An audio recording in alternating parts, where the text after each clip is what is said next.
Shalom umat Tuhan, umat yang diberkati oleh Tuhan. Kita mengucap syukur kepada Tuhan buat hari ini. Hari ini kita sudah sampai kepada pembacaan dan perenungan firman Tuhan dalam kitab Imamat 22-24. Kita bersyukur kepada Tuhan, mari kita tetap semangat untuk membaca firman Tuhan. Puji Tuhan. Dan di pasal yang ke-22 berbicara tentang nasihat Tuhan, aturan-aturan Tuhan yang disampaikan kepada Musa untuk diteruskan kepada Harun dan anak-anaknya, yaitu berbicara soal bagaimana mereka harus berhati-hati dengan semua korban yang sudah diserahkan kepada mereka. Seperti kita tahu bahwa imam-imam itu dan keluarganya mendapat jatah dari persembahan kudus itu. Tetapi Tuhan memberikan kepada mereka berbagai peraturan, termasuk di dalamnya mereka harus memakannya di tempat yang kudus, dan mereka tidak boleh makan di tempat yang lain yang tidak ditetapkan oleh Tuhan. Dan yang kedua adalah mereka harus makan di dalam keadaan juga yang kudus, yaitu di dalam keadaan diri yang tidak tercemarkan atau tidak najis. Dan jadi mereka tahir ya. Dan kita sudah tahu, kita sudah belajar bagaimana mereka menjadi tahir atau menjadi tidak tahir. Dan Tuhan mau agar mereka menjadi tahir. Lalu kemudian saudara dikatakan juga bahwa Tuhan menasihati bahwa orang awam harus berhati-hati, karena orang awam tidak boleh untuk memakan semua persembahan-persembahan kudus yang dijatakan kepada imam dan keluarganya. Dan kalau sampai orang awam itu sampai tidak sengaja untuk makan, atau somehow akhirnya mereka termakan itu, mereka harus membelinya dengan kualitas yang sama, tentunya yang terbaik, lalu kemudian mengganti plus tambah 1/5, mereka harus tambah, jadi tambah dengan 1/5-nya. Dan orang yang termasuk di dalam keluarga yang bukan orang awam itu adalah sudah pasti istri dan anak-anak mereka, dan juga budak-budak yang mereka beli dengan uang mereka sendiri tentunya, lalu menjadi milik mereka. Jadi budak yang tinggal di dalam rumah mereka juga mengucap syukur karena mereka menerima jatah dari imam itu untuk mereka makan bersama-sama. Dan anak perempuan yang ada di situ dikatakan kalau anak perempuan itu sudah menikah, maka dia harus pergi tinggal dengan suaminya, dan dia tidak terhitung untuk bisa makan apa yang jatah dari imam itu. Tetapi kalau suaminya meninggal, lalu kemudian tanpa anak, dia kembali ke rumah dan menjadi anak ayahnya lagi, menjadi tanggungan ayahnya, maka dia boleh memakannya. Tuhan begitu teliti saudara dalam berbagai hal. Dan satu hal lagi yang kita melihat bahwa Tuhan begitu spesial dengan orang-orang pilihan Tuhan, bahkan orang-orang yang di sekitar mereka ya, seperti keluarga. Dan juga kita berbicara soal budak, itu berarti bukan lahir dari darah mereka gitu saudara, tetapi ya tetap diberkati oleh Tuhan karena terhitung di dalam lingkaran dari imam itu. Saya mengingat cerita masa kecil di rumah saudara, kalau dikunjungi oleh hamba Tuhan, oleh pendeta, oleh gembala sidang, karena kita terbiasa dari kecil bahwa anak-anak tidak boleh bergabung di depan, keluar ya ke ruang tamu atau di mana tamu itu berada. Jadi kita cuma dari belakang sambil menanti dan menanti. Kalau itu hamba Tuhan itu sudah pergi ya, dan betul-betul sudah meninggalkan rumah, kita akan berebutan keluar dan kita akan mengambil semua makanan, apa kue atau apapun yang disajikan di atas meja ya. Ada satu hal yang sangat kita syukurin, kalau kita menikmati makan sesudah pendeta itu datang, sesudah itu didoakan oleh hamba Tuhan. Tapi lebih lagi saudara, yang kalau saya bilang lebih lucu lagi, ada seorang teman saya berbicara, wah di kita malah lebih parah lagi. Kita bukan cuma kue-kue atau penganan yang disajikan itu yang kita berebutan ambil dan makan, sampai teh manis sisa di cangkir atau ya di tempat minumnya hamba Tuhan itu, atau apalagi gembala sidangnya, atau kopi atau apapun, mereka akan berebutan untuk minum juga. Wow, luar biasa. Karena seperti kita di rumah, bahkan saya tahu membaca sebelum masuk SD itu dari Alkitab. Kita punya bacaan dari kecil adalah Alkitab. Nah, saudara, bagaimana kebanggaan dan respeknya kepada hamba Tuhan itu. Dan memang beranjak dewasa saya sadar bahwa itu ya apa boleh buat pemahaman anak-anak waktu kita masih kecil. Tapi saudara, kita melihat bahwa Tuhan punya cara yang betul-betul memberkati hamba-hambanya dan menolong mereka. Walaupun kita tahu bahwa tidak semua hamba Tuhan mengalami masa-masa selalu berkelimpahan, ada waktu juga pada saat lagi seperti sekarang ini, semua juga mengalami susah. Tidak sedikit juga hamba Tuhan mengalami kesusahan dan harus melakukan berbagai hal untuk mencukupi kebutuhan mereka. Lalu kemudian kita akan masuk kepada hal yang menarik lagi, saudara ya. Tapi sebelum itu saya mencatat di sini ayat 32 dan 33 firman Tuhan kepada Harun dan keluarganya atau anak-anaknya juga secara khusus. Dikatakan, janganlah melanggar kekudusan namaku yang kudus, supaya aku dikuduskan di tengah-tengah orang Israel, sebab akulah Tuhan yang menguduskan kamu, yang membawa kamu keluar dari tanah Mesir, supaya aku menjadi Allahmu. Akulah Tuhan. Firman Tuhan yang sangat menguatkan kita. Dan sekarang kita masuk kepada hari-hari raya yang ditetapkan oleh Tuhan, yaitu dalam kitab Imamat pasal yang ke-23. Dan selain dari pertemuan kudus, pertemuan raya yang adalah sabat bagi Tuhan yang Tuhan sudah tetapkan kepada mereka, yang kita sekarang seperti gereja kita melakukan ibadah raya minggu atau ibadah mingguan ya. Dan di selain itu, Tuhan juga menetapkan hari-hari raya bagi bangsa Israel. Yang pertama kita melihat yaitu hari raya Paskah atau Passover atau Pesach di Israel, yaitu merayakan bagaimana mereka keluar dari tanah Mesir. Seringkali juga berbicara bagaimana penebusan Allah membebaskan mereka dari perbudakan, dan bagi kita adalah perbudakan dosa tentunya. Dan perayaan Paskah ini atau Passover ini, Pesach ini dilakukan pada hari Jumat biasanya. Dan dikatakan di ayat yang kelima, dalam bulan yang pertama pada tanggal 14 bulan itu, pada waktu senja ada Paskah bagi Tuhan. Dan itu perayaan Paskah yang harus dirayakan, dan kita masih sampai sekarang juga merayakan itu. Tapi apa yang kita namakan Paskah di hari Minggu ya, itu sebenarnya di hari Jumat, waktu Tuhan melepaskan bangsa Israel dari belenggu perbudakan, dan kita tahu Tuhan melepaskan kita dari belenggu dosa pada saat Yesus mati di kayu salib bagi kita semua. Lalu kemudian berikutnya ada hari raya roti tidak beragi. Dan hari raya roti tidak beragi ini adalah hari raya yang dirayakan 7 hari. Dan pada hari keesokannya mereka juga harus mempersembahkan korban, dan merupakan hari di mana hari pertama dan hari sesudah dari 7 hari mereka tidak boleh bekerja, dan mereka harus datang ke kemah pertemuan dan merayakan sebagai hari raya di hadapan Tuhan. Dan luar biasa, Tuhan itu mengajar umat Tuhan untuk mengingat Tuhan. Dan kalau kita melihat hari raya roti tidak beragi, mengapa tidak beragi?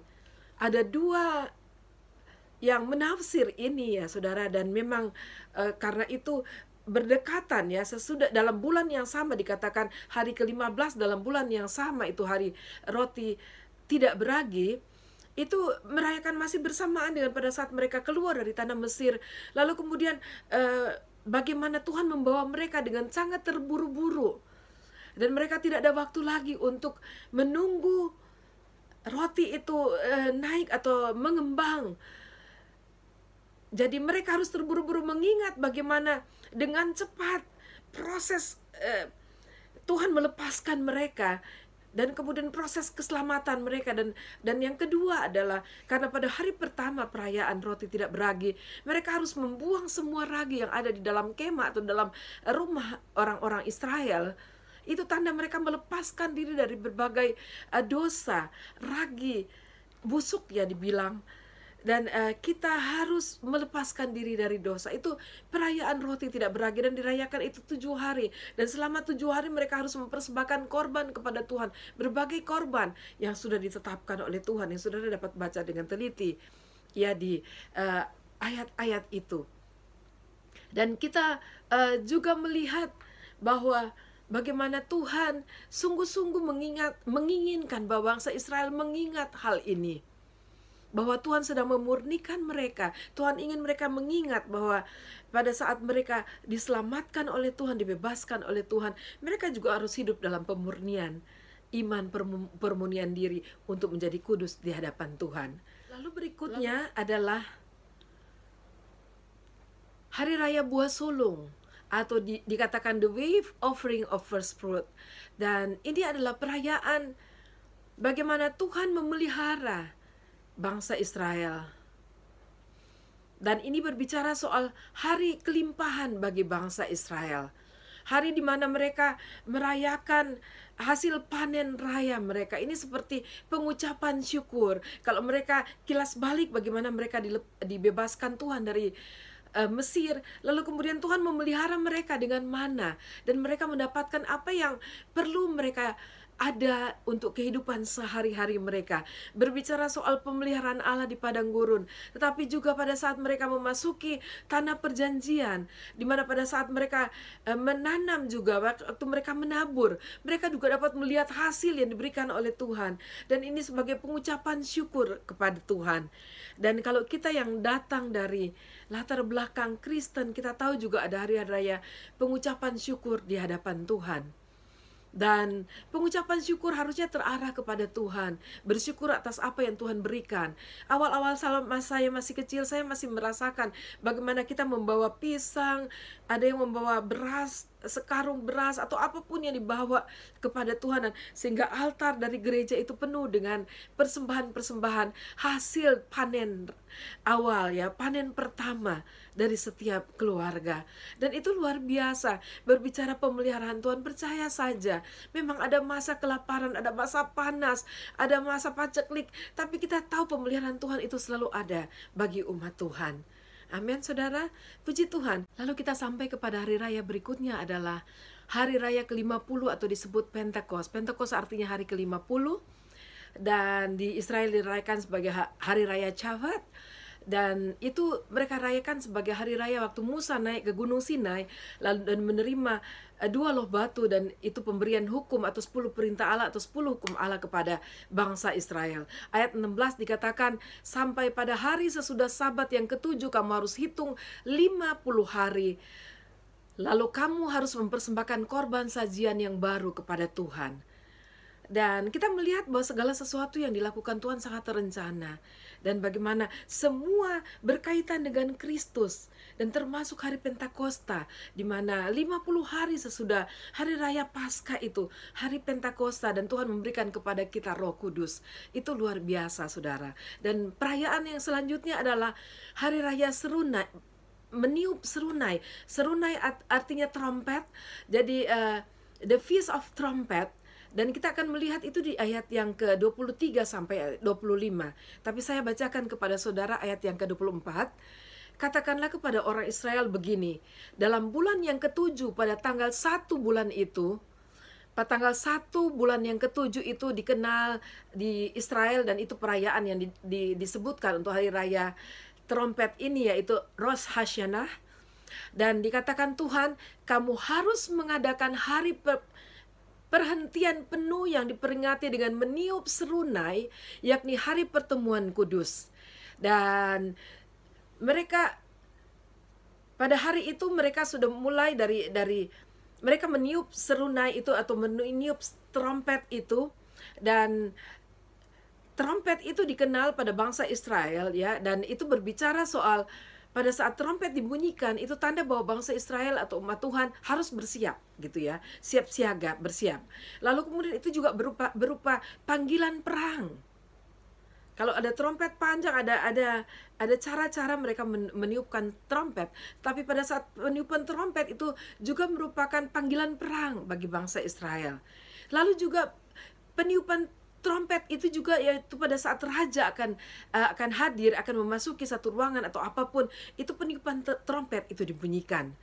Nah, saudara, kalau mau dilihat ini banyak yang menafsirkan sebagai Tuhan berkata tentang hari raya trompet karena ada satu hari raya yang sangat dekat dan sangat penting yang akan mereka harus rayakan. Dan itu adalah hari raya pendamaian atau hari raya Yom Kippur kalau dalam bahasa bahasa Israel, dan itu adalah perayaan yang besar. Dan hari raya pendamaian ini yang kita dapat melihat di ayat 26 sampai ayat 32, dan kita melihat bersama-sama. Saya akan mengajak saudara baca ayat 23. Akan tetapi pada tanggal 10 bulan yang ketujuh itu ada hari pendamaian. Kamu harus mengadakan pertemuan kudus dan harus merendahkan diri. Coba saudara melihat kan, di bulan yang sama. Yang tadi tanggal berapa saudara cek, dan ini pada tanggal 10 bulan yang ketujuh. Ada hari pendamaian, kamu harus mengadakan pertemuan kudus dan harus merendahkan diri dengan berpuasa dan mempersembahkan korban api-apian kepada Tuhan. Nah, ini hari yang penting sekali, sebab itu dikatakan hari pendamaian, yaitu hari bahwa setiap orang harus merendahkan diri, bahkan berpuasa untuk mencari wajah Tuhan. Dan saudara, luar biasa, di ayat 29 dikatakan, karena setiap orang yang pada hari itu tidak merendahkan diri dengan berpuasa, haruslah dilenyapkan dari antara orang-orang sebangsanya. Itu luar biasa keras, saudara. Nah, kalau berbicara soal masa kini, kadang-kadang sekalipun kita ada program doa dan puasa, ada banyak orang yang susah sekali mau merendahkan diri dan mau berkomitmen untuk mentaati. Kadang-kadang tidak mau berpuasa cuma gara-gara belain, karena dia tidak bisa kalau tidak minum kopi dalam satu hari. Karena puasa yang diminta ya, seperti saya juga biasa mengadakan puasa seperti ini pada biasanya ya. Kadang-kadang ada dengan cara yang lain, tapi biasanya seperti di ayat 32 dikatakan, itu harus menjadi suatu sabat, hari perhentian penuh bagimu, dan kamu harus merendahkan diri dengan berpuasa mulai pada malam tanggal 9 bulan itu, dan dari matahari terbenam sampai matahari terbenam, kamu harus merayakan sabatmu. Jadi mereka sudah berpuasa, kalau dibilang itu tanggal 10, jadi tanggal 9 pada saat matahari terbenam, mereka sudah berhenti makan. Lalu kemudian mereka nanti akan makan pada saat matahari terbenam di tanggal yang ke-10, yaitu hari raya pendamaian itu. Dan saudara harus tahu bahwa perayaan-perayaan itu selalu dirayakan dengan satu hari sebelumnya diadakan peniupan shofar. Shofar itu adalah dari tanduk, saudara, dan peniupan sangkakala. Dan peniupan sangkakala itu menyambut hari raya pendamaian. Dan peniupan sangkakala itu cuma pada saat itu dan sampai nanti ditiup lagi tahun depannya. Dan jadi terakhir dari tahun itu adalah satu hari sebelum hari raya pendamaian ada peniupan sangkakala. Berarti ini hari pendamaian itu sangat-sangat penting Tuhan maksudkan bagi bangsa Israel. Bagaimana dengan kita? Ada baiknya. Memang kita tidak terlalu ditentukan seperti ini, tapi ada baiknya secara pribadi kita ambil waktu untuk merendahkan diri di hadapan Tuhan, lalu berdamai dengan Tuhan. Sudah pasti kalau kita datang kepada Tuhan, yang harus kita lakukan adalah berdamai, meminta pengampunan Tuhan, dan menunjukkan kepada Tuhan bahwa kita memang tidak bisa ada apa-apanya tanpa Tuhan. Merendahkan diri di hadapan Tuhan. Lalu kemudian saudara, kita akan masuk ke hari raya berikutnya, saudara, adalah hari raya Pondok Daun atau The Feast of Tabernacle atau Sukkot. Dan itu dapat kita baca di pasal 33 sampai 43. Tapi saya ingin bacakan kepada saudara di pasal 34. Bagaimana orang Israel diberikan satu perayaan yang buat saya, Tuhan itu Allah kita juga fun adanya. Buat saya menyenangkan walaupun kita mengingat sesuatu dari perayaan itu. Karena Tuhan selalu bilang, kenapa perayaan-perayaan itu diadakan? Agar anak cucumu bisa tahu. Saat merayakan begini dan begitu mereka tanya, mengapa begini? Mengapa begitu? Dan disitulah kesempatan engkau bercerita kepada anak cucumu. Nah, kita baca ayat 34. Katakanlah kepada orang Israel begini, pada hari yang ke-15 bulan yang ke-7 itu, ada hari raya Pondok Daun bagi Tuhan, 7 hari lamanya. Memang kalau kita bicara Tuhan, angka 7 itu selalu signifikan. Dan itu terjadi adalah 5 hari sesudah hari pendamaian. Itu luar biasa kan saudara, habis Tuhan bawa mereka berpuasa, ada hari raya pendamaian, dan itu luar biasa, fun saudara. Ayat 40 dikatakan, pada hari yang pertama kamu harus mengambil buah-buah dari pohon-pohon yang elok, pelepah-pelepah pohon-pohon korma, ranting-ranting dari pohon-pohon yang rimbun, dan dari pohon-pohon gandarusa, dan kamu harus bersukaria di hadapan Tuhan Allahmu 7 hari lamanya. 7 hari mereka bersukaria. Bukankah itu sesuatu yang menyenangkan saudara? Luar biasa, Tuhan kita percayalah. Ada waktu-waktu di mana kita harus menahan diri, ada waktu-waktunya kita harus melakukan ini dan itu untuk kita berkenan di hadapan Tuhan. Tapi ada waktu-waktunya Tuhan ingin kita bersukaria di hadapan Tuhan. Dan saudara, saya percaya pasti anak-anak akan suka. Ayat berikutnya akan saya baca, yaitu ayat 42 dikatakan, di dalam pondok-pondok daun kamu harus tinggal 7 hari lamanya. Setiap orang asli di Israel haruslah tinggal di dalam pondok-pondok daun. Luar biasa kan saudara ya? Mereka tinggal di pondok-pondok daun. Saudara bayangkan kalau saudara masih kecil-kecil, bukankah itu fun? Itu seperti saudara sedang bermain bersama-sama dengan keluarga. Dan itu sangat menyenangkan. Dan kita melihat kemudian berikutnya di ayat 43 dikatakan yang tadi saya bilang, supaya diketahui oleh keturunanmu bahwa aku telah menyuruh orang Israel tinggal di dalam pondok-pondok selama aku menuntun mereka sesudah keluar dari tanah Mesir. Akulah Tuhan Allahmu. Mereka tinggal di tenda saudara selama 40 tahun, dan itu tidak singkat. Dan itulah perayaan bagi bangsa Israel. Saya pernah pergi ke Israel dan melihat bahwa mereka tidak tinggal di kemah. Mereka ada rumah-rumah yang khas mereka, yaitu rumah-rumah di Timur Tengah, saudara ya. Dan Tuhan ingin agar seluruh orang Israel, turunan mereka, bahkan sampai sekarang ini, harus mengerti apa yang sudah Tuhan buat kepada mereka di masa yang lalu. Dan itulah hari-hari raya yang kita lihat yang Tuhan tetapkan bagi bangsa Israel. Dan kalau kita mau berpindah ke pasal yang ke-24, saya hanya akan berbicara kepada saudara. Ini adalah hal yang dikatakan kepada Tuhan lewat Musa kepada Harun dan anak-anaknya yang imam-imam. Dikatakan bahwa mereka harus menyediakan minyak untuk lampu di kemah pertemuan itu haruslah dari minyak zaitun tumbuk yang tulen, dan mereka harus memelihara agar lampu itu tetap terang selama malam hari. Jadi di dalam itu, di semua tempat itu ada lampu. Nah saudara yang kekasih, kita tahu bahwa selalu ada tiang api bagi bangsa Israel, tapi Tuhan mau lampu, dan lampu itu berbicara soal pelita, berbicara soal kita umat Tuhan. Di mana Tuhan hadir, di mana Tuhan ada bagi kita, biarlah terang kita tetap bercahaya. Amin saudara, puji Tuhan. Dan biarlah sepanjang hari, tiap-tiap hari adalah hari perayaan kita bagi Tuhan, saat kita membiarkan terang Kristus itu terus bercahaya di dalam kehidupan kita. Demikianlah perenungan kita saat ini. Kita akan berjumpa besok pagi lagi di dalam sukacita Tuhan, dalam perenungan firman Tuhan. Tuhan Yesus memberkati.